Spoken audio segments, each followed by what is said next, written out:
Ricardo, eu vou ler um texto, se encontra em Marcos 10, 17 ao 27, e o texto diz o seguinte: pondo-se a caminho, correu para ele um homem, o qual se ajoelhou diante dele e lhe perguntou: bom mestre, que farei para herdar a vida eterna?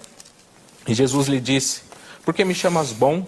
Ninguém é bom senão um, que é Deus. Tu sabes os mandamentos: não adulterarás, não matarás, não furtarás, não dirás falso testemunho, não defraudarás alguém, honra teu pai e tua mãe. Ele, porém, respondendo, lhe disse: mestre, tudo isso guardei desde a minha mocidade. E Jesus, olhando para ele, o amou e lhe disse: falta-te uma coisa, vá, vende tudo o que tens e dá aos pobres, e terás um tesouro no céu. Vem, toma a cruz e segue-me. Mas ele, pesaroso dessa palavra, retirou-se triste, porque possuía muitas propriedades. Então Jesus, olhando em redor, disse aos seus discípulos: quão dificilmente entrarão no reino de Deus os que têm riquezas.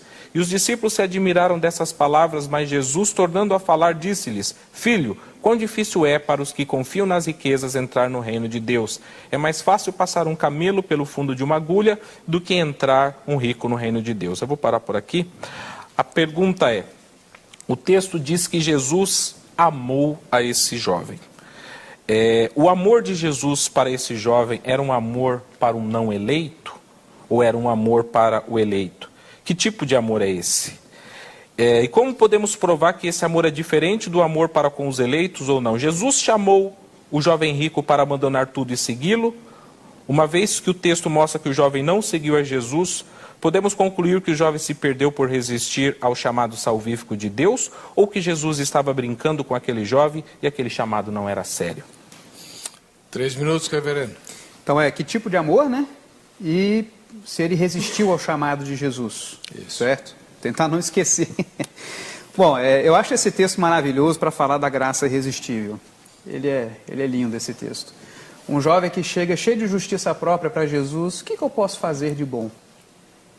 E Jesus o amou. Sim, é claro, o calvinismo não nega que Jesus tem amor pelo ser humano, que Jesus ama a sua criação. É dele. Agora, o tipo de amor, até onde vai esse amor, é que é diferenciado. Ou seja, existem amores diferentes. E Cristo acode aquele sujeito ali e diz: deixa eu te mostrar um pouco mais. Né? Aí ele diz: olha, já que você quer fazer alguma coisa, vai, vende os teus bens, dá aos pobres. Aliás, não, sabe o que você vai fazer? Segue os mandamentos. Aí ele diz: quais? E Jesus descreve os mandamentos. Ele diz: mas isso eu já faço. Aí Jesus: bom, então vai, vende os teus bens e me segue.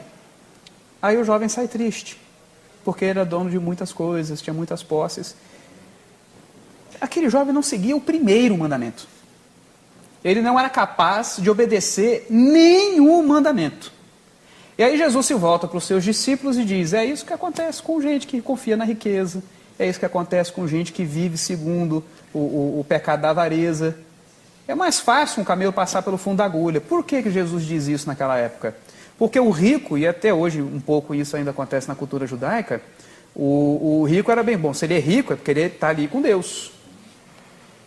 E aí, eu quero continuar a leitura, que aí diz lá: eles ficaram sobremodo maravilhados, dizendo entre si: então quem pode ser salvo? Porque se nem aquele que a gente acha que está ali perto de Deus é capaz, então quem pode? Aí Jesus mostra, Jesus responde. Jesus, porém, fitando neles o olhar, disse: para os homens é impossível, contudo não para Deus, porque Deus tudo é possível. Jesus não chamou aquele jovem. Jesus mostrou para aquele jovem que ele não era quem ele pensava. Ele pregou o evangelho, ele falou a verdade para ele. Ele é o evangelho ali. Jesus não precisa nem em si ficar explicando muita coisa. O próprio Jesus é a verdade. Ele não foi até Jesus buscando justificação, buscando Jesus. Ele foi até Jesus buscando justiça própria. E Jesus mostrou: então tenta viver para a sua justiça própria. Tenta você ir sozinho lá e conseguir. Vai lá, obedece os mandamentos. E ele não obedeceu primeiro. E a conclusão, lógica, dos discípulos foi: se nem aquele que está entre os melhores da nossa sociedade consegue, então quem pode conseguir? E Jesus é taxativo: para o homem é impossível. É Deus que torna isso possível. Para ele isso é possível. É Deus quem realiza. Então Jesus retira toda a questão de cima do homem e põe para ele.